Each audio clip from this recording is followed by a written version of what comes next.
Hi there, friends. I just wanted to share a little section of my book, The Ripple of Awakening, a mighty companion on the spiritual awakening journey. And the section I've felt guided to share with you today is entitled The I Know Mind, or the Know-It-All Mind. And that also incorporates a little bit about people-pleasing, which is such a big topic, and it's so helpful to have the awareness of what that is, to help heal our relationships and to have healthier relationships. And it was a stage that for a little while I was kicking and screaming going through that phase, but the call of my heart was really moving me forward to heal this and to look at this topic. And that's why I wanted to share it, because if we're not aware of it, we can't change. And I see again and again, with people I work with friends, family members, that the people they love or relationships that they're in can be challenging, can be difficult, can be confronting, can be, just not what they want really. And yet they don't know quite how to move through that. And it is very possible to do that and to work through it and to have more authentic and transparent relationships. And therefore, it takes away any neediness, any grasping, any fears. And it's a really important topic. So I wanted to say, just to share a little bit about that. So I'm going to read this section. As I say, it's called the Know-It-All Mind. The next phase I want to talk about was quite a shocker for me. I had come a long way and changed significantly, and thought I had pretty much arrived. Quite where I thought I had arrived to, I had no real concept of, but hey, that's the ego for you. I had indeed read many books of depth and insight, attended courses, been on retreats, had the qualifications, and certainly had a good understanding of all things spiritual. But, unfortunately, with this, quote, I know mind, the ego had created yet another persona, the spiritual, enlightened one. Oh boy, it's so sneaky. And if we're not careful, it will keep us stuck here for an eternity. The way in which I first saw this starting to unfold was with my identity as a therapist. I felt, quote, qualified to heal others, and to be fair, I certainly was able to help and support people in many ways.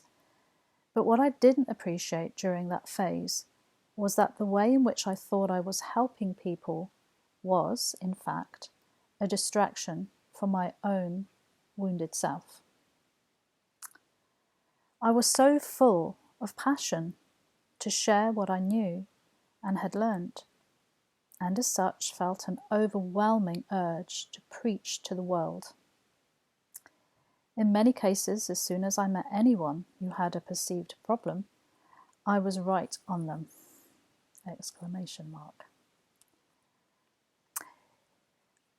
You need such and such. You should do this. You should change this. You must take this. Do you know about blah, blah, blah? I would also vomit spiritual quotes and, quote, enlightened answers to all and sundry, whether they want to hear it or not. It was well-meaning, I can assure you, but slightly misguided. And my God, when I think about it now, I really was on a mission to save what I perceived as a broken world. I now understand that the broken world I saw was just my inner, unhealed mind, reflecting my pain outwards, which resulted in my need to micromanage everything. So this is a really key point, because whatever we're perceiving out there in the world as good or bad, broken, needs to be changed, we need to campaign, it's wrong, we judge, etc. The truth is, it's a perception and it's coming from our mind and we're projecting it out.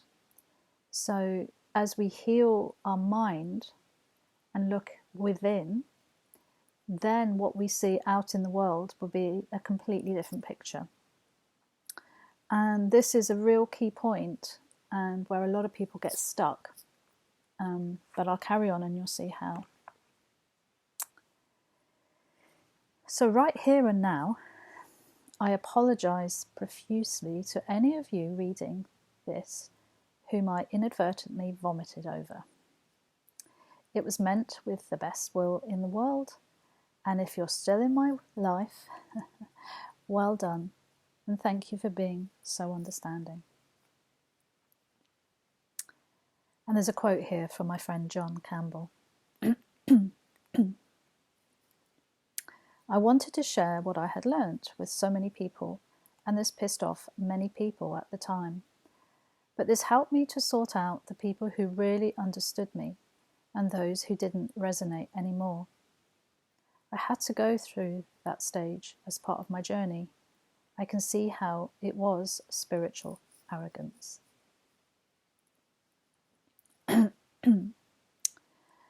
Next, at this particular point of my journey, I came to eventually understand that I had been trying to fill the inner God gap, which basically is the space that only can be filled by God, with something or someone outside of myself.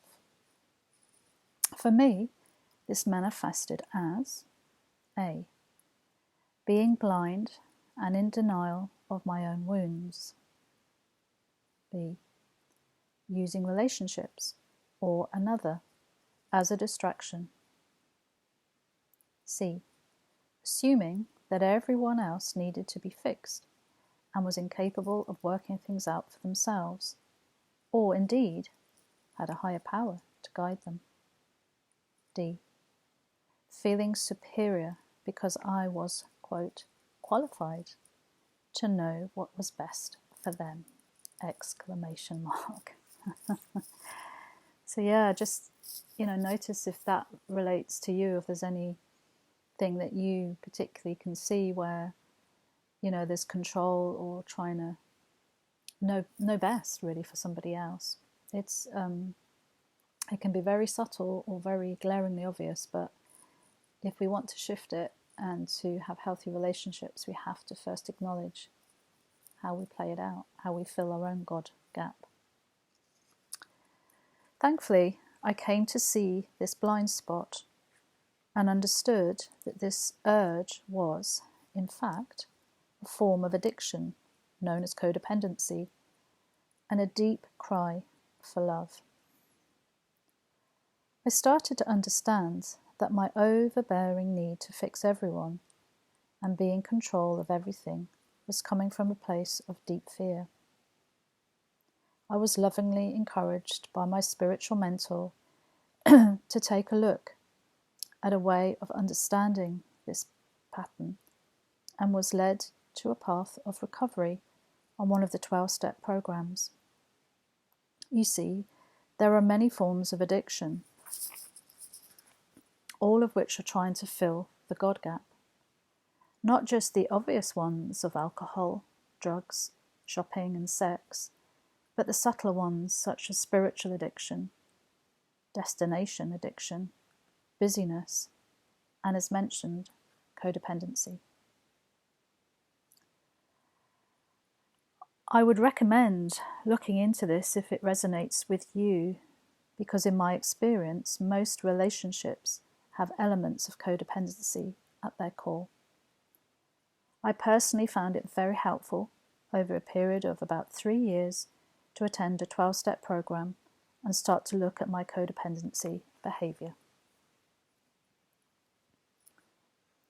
It was hard going to start with. As the light began to illuminate the ways I had been acting out by controlling, blaming, fixing, and basically projecting all my stuff onto other people. This initially brought up a lot of guilt and shame, which I found difficult to own. Shame can really dig the knife into an already wounded, lost soul if we let it. But as I came to discover, shame is just another ego projection, and one that can bubble up to the surface when we do this deep inner work. It needs a release because shame is so toxic to the whole system and eats away at the core of our being.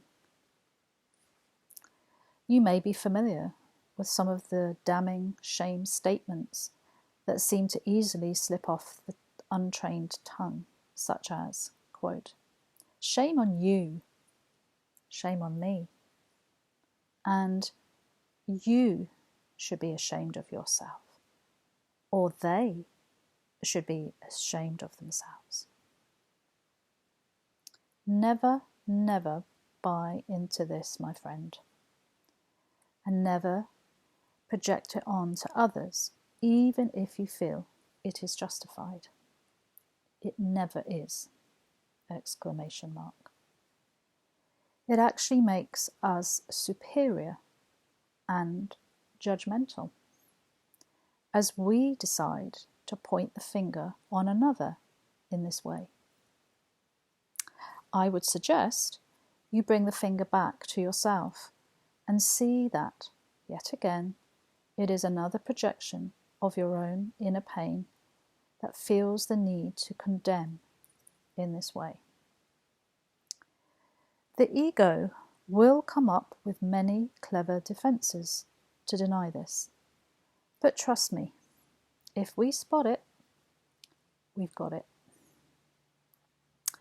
We have to really check in with ourselves and notice when we are being the judge and jury, and open up to healing this attack thinking and be willing to only look through the eyes of love and compassion.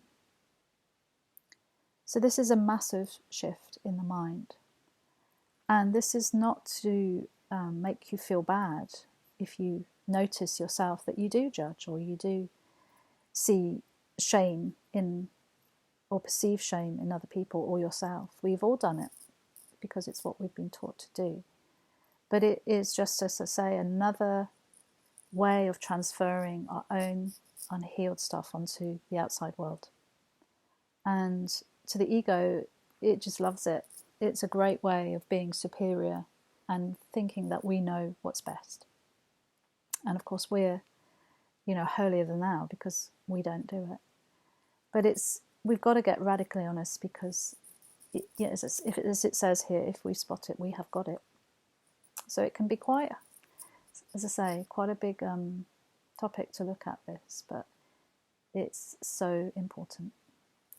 So I have another quote here from Sarah Cox. The thing we really need to watch is authenticity. I am aware people who are in addiction can go into spiritual addiction and give their power away to gurus, etc. And just because someone has written a book doesn't mean they know what you need. We need to be surrounded by people who will call us into accountability and step and say it as it is. We need friends like this, even at the loss of the relationship. So yeah, this is a real clear slicing through, seeing, if we do make something or someone a guru or a higher power. So it's just to be really gentle to observe, is this something that you do? Or maybe someone does that to you, makes you special, or projects their stuff onto you, makes you their everything, which is both ways. It's not healthy. I wanted to change, and even though I had a lot of resistance to being part of a 12-step program, and this is in brackets, the ego's arrogance didn't feel I was in the same league as others who were deemed as addicts! Exclamation mark. It was true though. Yeah, that superiority was just, whoa. The ego was really, rallying with that one. I was willing to put the work in. As a result, I soon started to find a way to identify my own needs and a new way of communicating what they were. The focus was on me and my higher power, which meant that as I learnt to self-love and self-soothe, I was less desperate to transfer my own pain onto everyone else. I discovered that if someone asks us for our support, we have a choice in how we do that. We first and foremost connect with our own inner guidance and ask how we can be truly helpful. We then wait and see what guidance we are given. Only then do we take action if we feel to do so, and also acknowledge that it's okay not to help if it doesn't feel right. We then have to get our hands off what they decide to do. And our only job is to be transparent, authentic, unattached, and, of course, love them regardless of what they decide to do. Equally, if we feel someone is trying to fix us or tell us what to do, and we have not asked for their help or counsel, and we feel bullied to do X, Y, or Z, it is important to be as honest as we can and be okay with saying thanks, but no thanks. It takes courage to do this, but that is part of what the spiritual awakening journey is about, being true to ourselves and being authentic in our relationships without fear of rejection. It's a biggie, that one. And trusting that the relationship can handle it. We become ready to drop all people-pleasing, and, in my experience, once we master this, we really are in a much happier place and have found the key to healthy communication. People-pleasing is what we have been taught to do by others, and it can be very subtle to the untrained mind, but once we remove this veil of control, it becomes glaringly obvious how it plays out. So this is a massive topic, people-pleasing, and I've got a little list here of some of the traits of what that is. And again, please don't use this to make yourself feel guilty if you notice that this is something you do. You're not guilty. You're just looking at behaviours, and unless we see these behaviours, we can't change them. And so it can be so helpful to start to, excuse me, to be willing to expose these behaviours to the light. And then, and only then, can we heal them? Can we change our behaviours? And can we step back and ask our higher power to help us? And once we're sort of more fulfilled and sustained by our higher power, by God, we don't feel the need to people please. It just falls away. But it takes practice. So here are some of the traits. You often feel like a doormat and put others' needs before your own. You worry about hurting others' feelings and letting them down. You take responsibility for making everyone around you happy. You believe you are less than others. You avoid giving yourself credit for anything. You easily attract people who need to be rescued or consoled. You apologize for everything. You rarely ask for or accept help. You hate confrontation and avoid conflict. You need praise and acknowledgement to feel good. You're nice and helpful to everyone you meet, including people you dislike. You can always be counted on for a favour and then act like a martyr.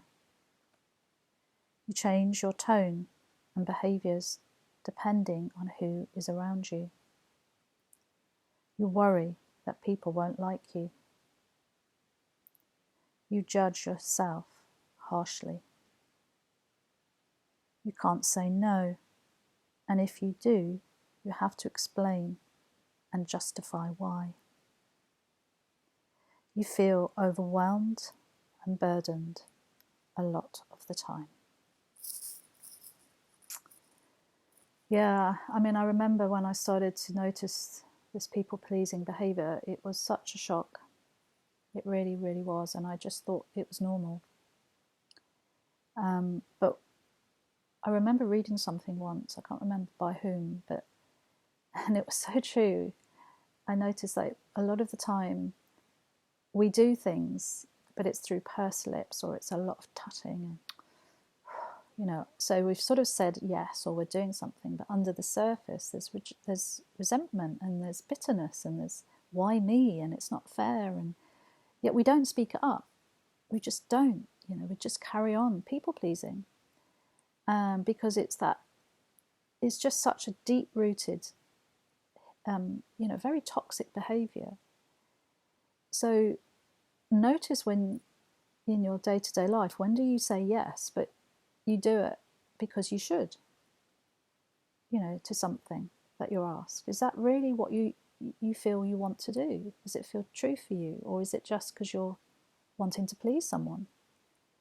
And it's different, we've also got to look at, yes, it's sometimes we genuinely feel to support someone and to help someone, but you can feel the difference when it's genuinely coming from our heart. It's clean, and it's just because you just want to give. There's no strings attached. There's no residue of feeling unfairly treated, or that you've got to do this because, X, Y, or Z. You just want to give, and it's clean. As I say, you can feel the difference. But when it's not clean, and you can feel all this undercurrent bubbling away, then which is of, as I say, feeling unfairly treated, or just this burden, and here we go again, why me, it's always me, why can't they do this, or why can't you ask them, or there's so many things that are there, and it's that's then when it's not genuine. So it's just keep checking in and noticing, is this really genuinely true for me?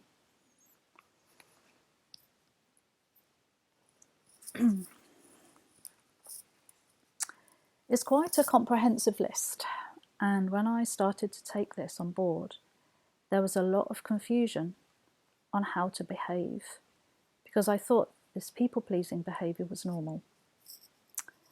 I had a lot of resistance to change, but little by little, with practice and commitment, I began to learn a new way of relating with people. It involved a lot of uncertainty to start with, as I wasn't sure what the response of others would be, because I had been accustomed to walking on eggshells and not upsetting people. But as I became braver and bolder, I shifted my old limiting behaviours, and my life became a lot easier and authentic. During this process, I also learned about boundaries, what they were, what they meant, and more importantly, how to set them in a healthy way. I realised I could say no without having to explain or justify why, and that my no could be guilt-free. That's the biggie. This was a biggie for me. And the first time I did this in a relationship, I physically felt sick and had to run away to the bathroom and take stock of what I'd just done. It was such a new thing to express myself in this way, but miraculously, when I came back down to sit with my boyfriend, he was absolutely fine and had no problem with what I'd shared. It was only me that felt the discomfort because I was changing the deep-rooted habits of a lifetime and finding my true, authentic voice. I equally became friends with saying a wholehearted yes to new things, to life and to myself. It felt amazing, and I began to understand the freedom that comes with this radical honesty. It was like learning a whole new language, but I was feeling the shift and amazed at how much better I felt in my day-to-day life. It was a revelation that I could behave so differently, and I became less reactive and less prone to knee-jerk reactions. Instead, I was learning to become still, to go within and await my higher power's guidance. As a result, I became less affected by other people's insecurities, projections and problems, and trusted that they had their own higher power, who would guide them. I could, of course, be there for them in the presence of love and support them if it felt appropriate, and if indeed they had asked for it. I was now getting the answers to my questions, which I'd asked when my marriage failed. I had wanted to understand what a healthy relationship was, as well as the meaning of true love with a capital L. It helped me to see that there was no one to blame, and that we had just been acting out our stories and ego attachments in what we called a marriage, and the preconceived false ideas of what a marriage is. It was a relief to see the bigger picture, but also startling when I saw the construct of a, quote, special relationship. A special relationship is a term used in A Course in Miracles, meaning any relationship that we use as a substitute for oneness with God and unknowingly make an idol of. It can be a special hate relationship in which we feel justified in projecting hate or anger onto another, or it may be a special exclusive love relationship with a small l, where we believe that only one special person can meet our needs and be our everything. Again, this is a massive topic, but A Course in Miracles is wonderful for helping us to undo these special relationships and actually then turning them into a holy relationship where we have a higher power, we have God as, guide within the relationship, and it's for healing. It's not exclusive in just making that one person our everything, which is really unhealthy, and it just breeds so much destruction, and it's so toxic to the whole system. It left me with a lot of questions, especially as all I had seen in the world was special relationships. And I was hungry to understand what true love, with a capital L, was. I wanted the universe to show me examples of this, because to that point I hadn't come across any. And to be fair, how could I? Because my radar had only been aligned to the ego's perspective of the small love. For most of us, our parents' relationship was our main example of love in our formative years. We may have had one parent as our role model. If one had died or been absent for some reason, we may also have been adopted, brought up by a foster family, or any other combination. There is no, quote, normal family or upbringing, but whatever the circumstances, it was rare to have a fully functioning, totally connected, and unconditionally loving example. And on top of that, not many of us were brought up to be able to share our emotions, feelings, and inner needs in a healthy way.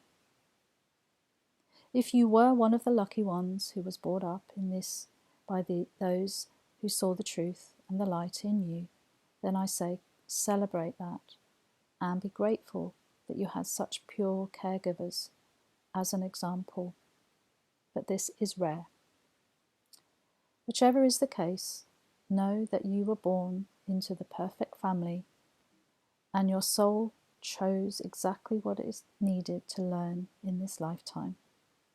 And it may be comforting for you to know that the script was already written.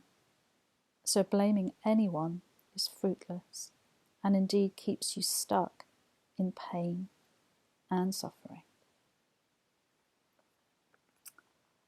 So that's just a little taster of that part of the book, of that phase of my life where everything was being shaken up and I had to really address and look at this I know mind, this controlling others, projecting my stuff outwards, and then seeing how over the years it then produced these special relationships, toxic relationships, unhealthy relationships. And but the good news is there's a way through once we start to see this, and I really think this is such a key in feeling peaceful and truly happy, because let's face it, we all have relationships, work colleagues, partners, children, parents, friends, lovers, just people we meet in the street. It's so fundamental in our lives, and they can be such beautiful things too, to have. But if we're, as I say, stuck in that people-pleasing role, or making other people our everything, or even the opposite, that it talks about a special love-hate, where we, project everything onto them as being the baddie, the demon. Either way, it's not healthy, because it's not authentic, it's not love, it's not pure love, because Source, Spirit, only sees you as love with a capital L, without any conditions, without any judgments whatsoever. It's never condemning you, and it's the same for every single soul on this planet. They are the same, and they're loved the same. And so as part of our awakening, this is part of the undoing. It's part of the healing, and really truly being willing to look within and to see these behaviors and these relationships and how we are within them. And as mentioned, it's not to, blame you, because how could we do anything else if we didn't know? And so that's the gift, when we can just be willing to see things differently and to change. And it's not a quick fix. It really isn't. And it takes a lot of courage. But my goodness, I can't tell you how different it feels, how freeing, how, oh gosh, it's clean. Everything is clean. There's no drama, there's no stickiness. So it's so worth it. And there's many ways to support you to do that. And the universe will help guide you. So pray and ask for the guidance. And again, I work with people one-to-one looking at these topics. And it takes, as I say, courage and willingness and radical honesty. But yeah, it's a gift. It's a real gift. So thank you so much for listening. Thank you for turning up. Thank you for being willing to to be on this journey of awakening. Yeah. So if anything resonates, anything even triggers you, it's good. It's good because it's showing that something's there under the surface. So it's and it's not personal. You know, it's not making you wrong. It's just what we've all learned. And as we choose, as I say, to heal this in the mind, with help, the right help, then it can only benefit everything and everybody. So that's a good thing. So yeah, sending so much love, and be really kind and gentle with yourself. You know, don't use any of this information to beat yourself on the head with. That's not what it's for. It's to be used as a key to unlock and to heal ultimately. Okay. Bye for now.